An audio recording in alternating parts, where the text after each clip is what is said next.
Monsieur Roberto Blondin, le maire de Sainte-Thérèse-de-Gaspé, capitale du Crabe-des-Neiges, comme on le sait, nous a accordé une longue entrevue lors de laquelle il a été question du budget 2024. Bonne nouvelle d'ailleurs pour les citoyens alors qu'il n'y a pas de hausse de la taxe foncière. Seule taxe au menu étant une hausse de 35 $ pour la collecte des matières résiduelles et qui s'applique à toute la MRC. Parmi ces priorités, les questions du parc bioalimentaire qui s'inscrit dans la dynamique de la zone d'économie bleue qui se fait en collaboration avec Gandrivière. Le logement est aussi parmi les ambitions du maire. Voici donc notre entretien. Monsieur le maire, bonjour. Bonjour. Merci d'avoir accepté notre invitation. Ça fait plaisir. Puis je vous souhaite une bonne année. À vous aussi. Dites-moi, notre entrevue mensuelle, donc, pour parler de différents enjeux. Commençons par votre budget, vos prévisions budgétaires 2024. Ça ressemble à quoi? Bien, je vais vous dire en premier lieu que ça n'a pas été facile de faire le budget cette année. On a eu des décisions à prendre, mais on a réussi en compressant nos dépenses, puis en faisant quelques pirouettes, d'avoir aucune hausse de taxes à Sainte-Thérèse-de-Gaspé.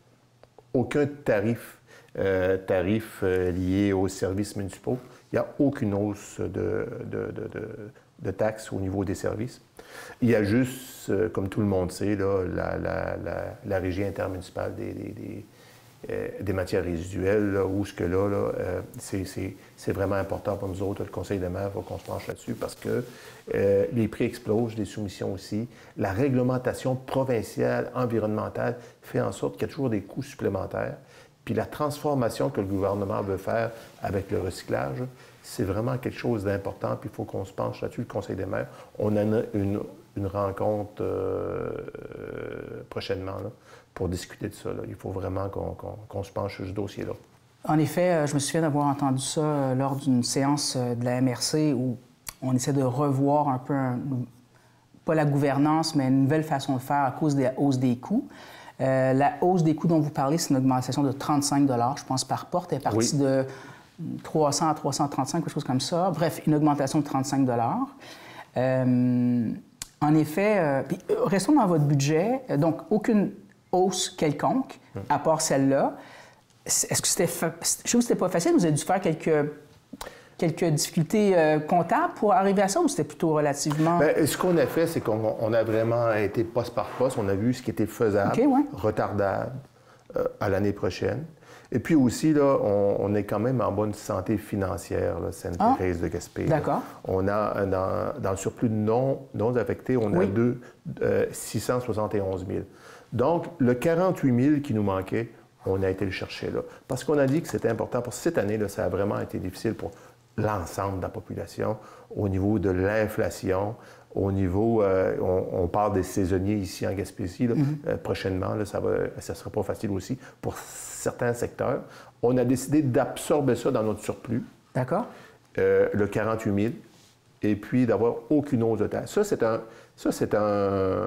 C'est une décision qu'on a prise pour l'ensemble de la population de Sainte-Thérèse. On l'assume parce qu'on a été pigé dans le fond, mais un fonds, ça sert à quoi? Quand vous mettez de l'argent de côté, c'est sûr que le 671 000, quand on a un gros problème au niveau de la caduc et qu'on a besoin du cash flow, on va et on le prend. Mais ça sert à quoi? Ça sert à s'en servir quand il y a des temps durs. Puis des temps durs pour qui? Pour l'ensemble de la population. La ville, la municipalité représente l'ensemble des populations. Donc, on a pris le 48 000 là-dessus. Mais pourquoi qu'on a été en déficit? Puis c'est là que c'est important, c'est là que je veux dire au monde qu'on a une responsabilité de vous donner des services par vos taxes foncières. Mais le gouvernement a une responsabilité aussi.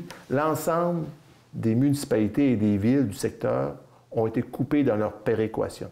C'est quoi une péréquation? Une péréquation, c'est la somme que le gouvernement s'engage à vous donner pour payer une partie des services.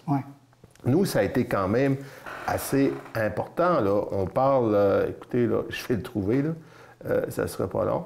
On parle d'une diminution de 85 820 $.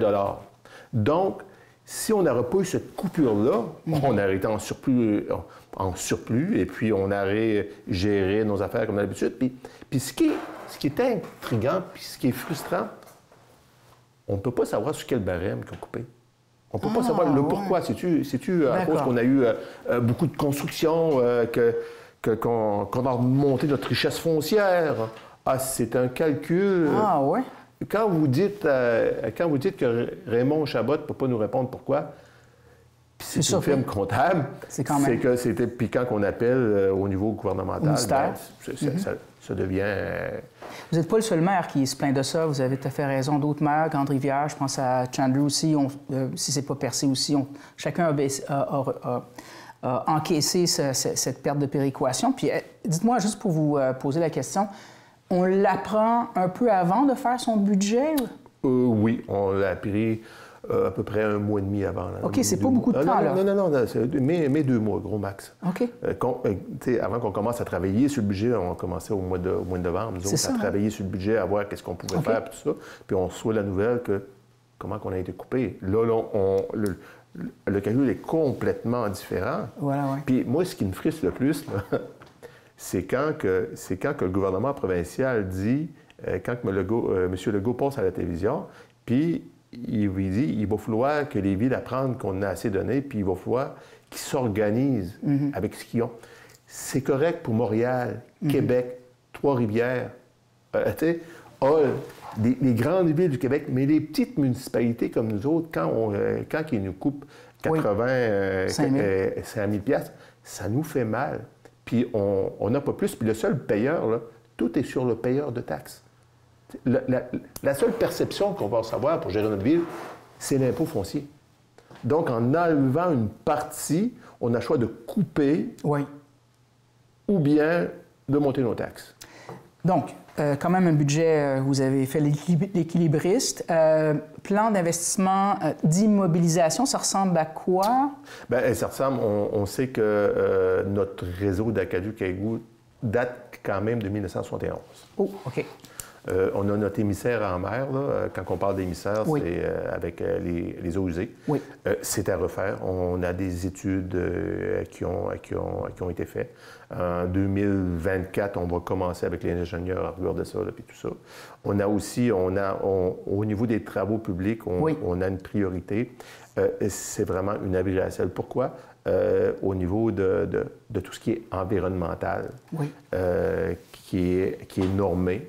Et puis qui a une certaine facilité à travailler dans les tempêtes de neige, puis tout ça. Ça, c'est très important pour nous autres, là. On n'a pas à Sainte-Thérèse n'est pas énorme, mais nos priorités sont établies, sont revisées, sont analysées pour faire en sorte que ce qu'on a besoin, on va le chercher. 1971, donc ça va être à faire, et à coût de millions de dollars, on s'entend, là? Et à coût de millions de dollars, là. Puis on parle du restant du réseau qu'il faut qu'on répare, là. Et c'est pour ça que la taxe d'essence va nous servir, là. Oui. D'accord. Donc, plan d'immobilisation, budget, c'est fait. Dites-moi, parlons de vos priorités, si vous me permettez, à moins que vous ayez autre chose à dire sur le budget. Non. Ça va? Priorité 2024. Je m'en doute. Parc bioalimentaire. Ça, c'est votre bébé, ça. Oui. Parlons-en de où est-ce qu'on est rendu, le message que vous lancez sur la place publique sur votre bébé. Mais vous savez, les maires, on a plusieurs chapeaux. Oui. Le gouvernement nous donne plusieurs chapeaux. C'est que oui, on a le chapeau au niveau fiscal, au niveau de tout ce qui est infrastructure, mais aussi on a le chapeau au niveau du développement économique. Qu'est-ce qu'on peut faire pour améliorer, pour faire une économie circulaire à travers, notre municipalité, mais la MRC au complet. Donc, là, pratiquement, mon Dieu, 4 ans, on a commencé, moi puis le maire de Grande-Rivière, quand que le nouveau gouvernement est arrivé, puis qu'on a lancé des zones d'innovation. On s'est assis là, moi puis Gino aussi, puis on a regardé ce qu'on avait en commun. Puis c'est les pêches. Les 2 ports de pêche qui ont 85 de tout ce qui est de matières crustacées puis des poissons de fond à travers la Gaspésie. Mais non, à travers le Québec, parce que c'est nous autres qui débarquent le plus. On a une école des pêches. Les PAC. On a ce qui s'en vient au niveau du hub innovation. Puis on a surtout nos industries qui veulent investir. On a des vieux routiers, si vous voulez, mais on a ce qui suit en arrière au niveau des enfants qui veulent participer à ça, qui veulent développer, qui ont des nouvelles idées. Puis pour ça, ça prend une place d'accueil.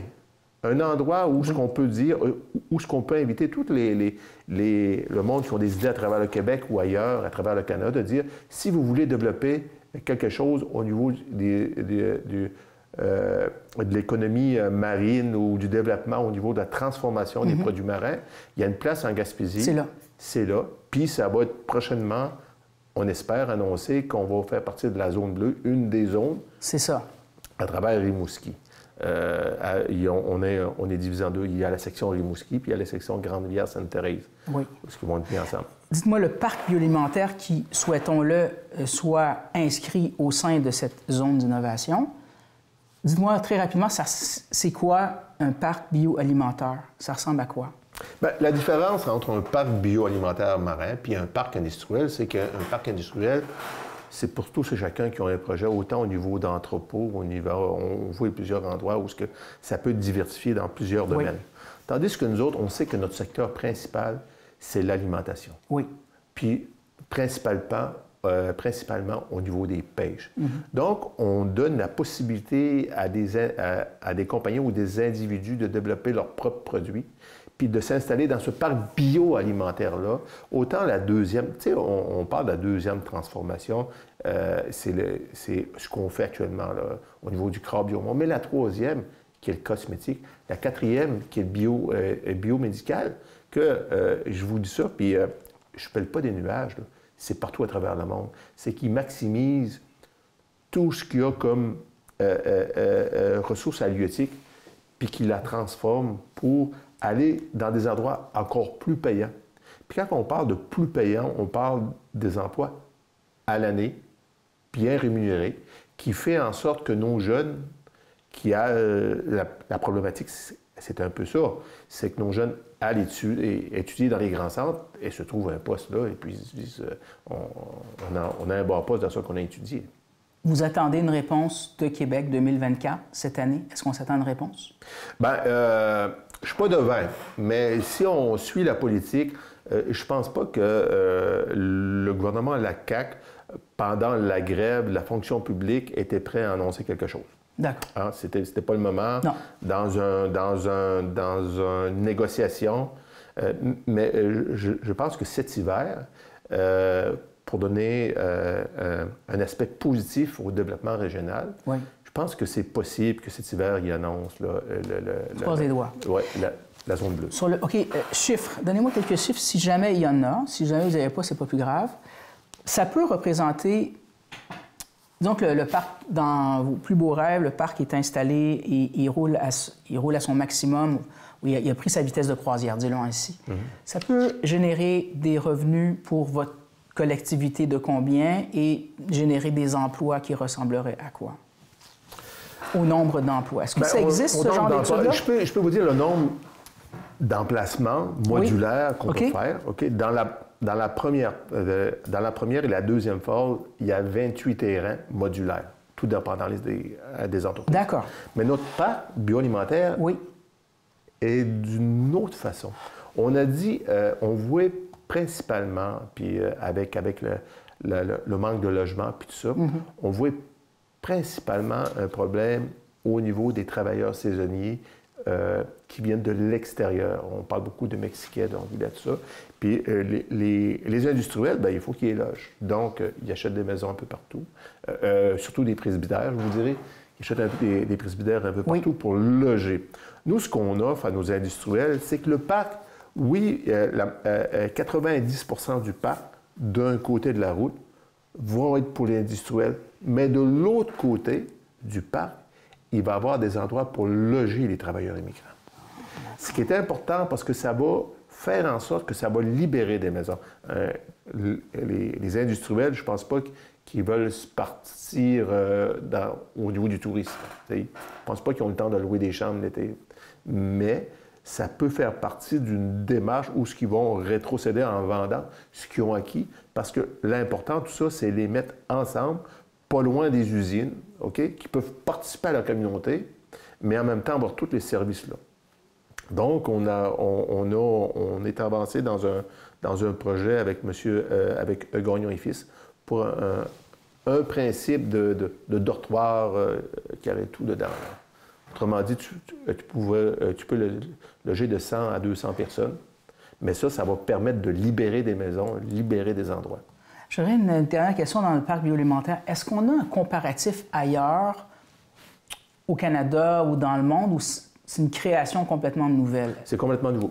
Ah oui? Puis c'est de même que je l'ai vendu au gouvernement puis au ministre. C'est complètement nouveau. On a une priorité. On a une capacité d'accueil. On va avoir une capacité d'accueil, oui, pour les nouvelles entreprises, mais on a une problématique au niveau des travailleurs. Pourquoi pas réunir ces deux-là ensemble, où ils vont pouvoir être proches de leur logement, pas prendre des autobus, pas prendre rien, ils vont être proches de leur logement, ils vont pouvoir gagner leur vie dignement pendant une période de temps, après ça retourner dans son pays. Mais nous, ça ne nous nuirait pas au niveau des logements. Parce que présentement, ce qu'on voit partout, ce qu'on voit partout, c'est que l'immigration, qui est complètement naturelle, on en a besoin, ça a fait en sorte, au niveau d'une pression, au niveau des logements, quand tu rentres 400 000 personnes au Québec ou au Canada, oui. Ben là, ça prend des logements pour lever. Et puis là, durant les années, ben, il y a eu comme un déficit de logement qui s'est construit. Absolument. Fait qu'on savait qu'on aurait frappé le mur à un moment donné. On l'a frappé le mur. Puis là, c'est arrivé. Nous, on va faire quelque chose de différent. On offre au gouvernement, dans notre projet de parc bioalimentaire, on garde un côté, une bande pour les travailleurs immigrants. Puis je pense que le gouvernement l'a bien compris. Puis en même temps, ce qu'on a fait, c'est qu'on a prouvé au gouvernement que c'était nécessaire d'avoir un parc bioalimentaire en Gaspésie, puis qui est consacré juste. Parce que, tu sais, quand on parle d'un parc industriel, grand genre, le gouvernement a dit encore un parc industriel, encore. Mais avec le travail qu'on a fait avec la zone d'innovation, préparer ça, organiser ça, voir. Là, on arrivait avec un parc bioalimentaire marin. Puis là, on a expliqué le pourquoi que c'était important au niveau de la recherche, du développement. On a Marinov aussi. On a le papa qui a...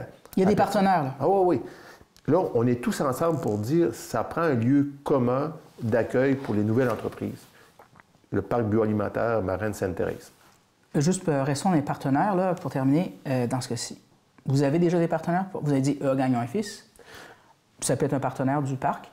Bien, non, on ne parle pas de partenaire. Okay, on parle pas de partenaire parce que le parc va appartenir à une entité de la ville. OK, c'est une entité municipale? Ça va être sous l'égide de la ville? Oui, ça va être sous l'égide de la ville. Quand on parle de partenaire, c'est plutôt que les industriels sont prêts dans une période courte de dire on s'installe là, je ne veux pas vendre des terrains pour faire de la spéculation. C'est pas ça que je veux passer. Ça, c'est intéressant. C'est bien qu'on le mentionne. Là. Ah oui. On vend, on a un contrat établi, on a X temps pour construire dessus. Là. Il y a dans certaines d'autres parcs industriels, il y a eu beaucoup de spéculation qui a été faite. Il a acheté, il a vendu, il a acheté, important il a vendu. De dire ça. Non, nous autres, c'est les personnes qui sont sérieux. Dans le contrat qu'on va signer, ça va être tant d'années pour construire. OK, d'accord. Donc, on se croise les doigts. Parlons de logement, parce que je sais qu'il y a des logements, on est en pleine crise du logement, pas juste ici, mais ailleurs. Il y a des projets un peu partout qui se dessinent, les coûts ont explosé. Je suppose que vous pensez aussi à des projets éventuels, ça fait partie dans vos cartons, d'éventuellement d'avoir des logements dans votre collectivité? Ah oui, totalement. Vous savez, les choses ont bien changé depuis 1 an et demi. Là. Je me rappelle, mon prédécesseur Léo Lelièvre, il avait acheté un terrain, il avait mis des choses en place. Puis quand le gouvernement a changé de péquistes aux libéraux, les normes ont été modifiées au niveau de la mise de fonds d'une municipalité qui est congé de taxes de 25 ans. Ça avait changé. Ça fait que l'apport de notre municipalité était beaucoup trop haute. Là, présentement, l'entente qu'il y a eu fédérale, provinciale de 1,8 milliard, ça nous permet de repartir ces projets-là. Sur de nouvelles bases. Sur de nouvelles bases, avec les partenaires, autant au niveau des logements sociaux, autant parce que ça devient quand même intéressant pour un entrepreneur. On a pratiquement 300 000 pièces à porte là, avec les deux. Là. On est rendu là, là. Ah oui, on est rendu là. Oui. Fait que ça devient plus intéressant, plus rentable. Mais il y a aussi la capacité de payer du monde. On est dans un endroit, oui, où il y a des professionnels, autant de la santé ou dans divers domaines, mais il y a aussi du monde qui gagne un salaire moyen. Ça fait quand on parle de 1 500 $ par mois, c'est pas accessible à tout le monde. Non, vraiment pas. Même à pas grand monde. À pas grand monde, parce qu'on sait, là. Mais avec les taux d'intérêt, tout ça. Donc, nous, ça va nous permettre de nous préparer. Peut-être d'un an, on attend parler les économistes puis tout ça au niveau de la Banque du Canada, la baisse progressive des taux d'intérêt. Mais ça va nous permettre, pendant cette période-là, qu'on espère que ça va baisser un peu, puis qu'il va y avoir de l'intérêt pour autant au niveau des logements sociaux. Parce que c'est pas évident. Là. Ça prend quand même 6 ans à aboutir. Là. Quand même? 6 ans, là, à aboutir un logement social. Ça fait que là, on commence, puis dans le meilleur des cas, ça va être plus court, mais le maximum, c'est 6 ans. D'accord. OK. Donc là, ça devient intéressant d'approcher des contracteurs. Puis moi, ça me faisait rire parce qu'on rencontrait le président de la FQM à Percé cet automne. Puis il était tout fier de nous dire que lui, le monde le payait pour avoir des portes chez eux. Il payait tant la porte à la municipalité. Nous, c'est complètement le contraire. On donne. La municipalité, la MRC donne l'argent. C'est complètement une autre dynamique. Là. On est dans des régions où il faut qu'on paye pour que le contrat... Parce que ça coûte plus cher. Là. Absolument. On parle de 30 de plus. C'est ça. Puis c'est pas vraiment la valeur. C'est pas vraiment la valeur. Tu sais, tu vas payer, mettons, ton bloc vaut 6 millions. Bien, c'est pas vraiment la valeur qu'il va avoir. Ça va t'avoir coûté ça, mais c'est pas vraiment la valeur de vente que tu vas avoir pour. Voilà, exact. Fait que c'est pas vraiment évident. C'est mettre des conditions gagnantes, autant au niveau pour la municipalité, puis autant pour le contracteur qui veut s'embarquer là-dedans. On est en démarchage, je vois s'il y en a qui sont intéressés, mais c'est sûr qu'on va de l'avant. Très bien. Moi, ça fait le tour de la question. Est-ce que vous avez un dernier mot ou on se revoit la prochaine fois, M. le maire? On va se voir la prochaine fois. Merci beaucoup. C'est très gentil pour cet entretien. C'est moi qui te remercie. Revoyez tous nos reportages sur notre site Internet.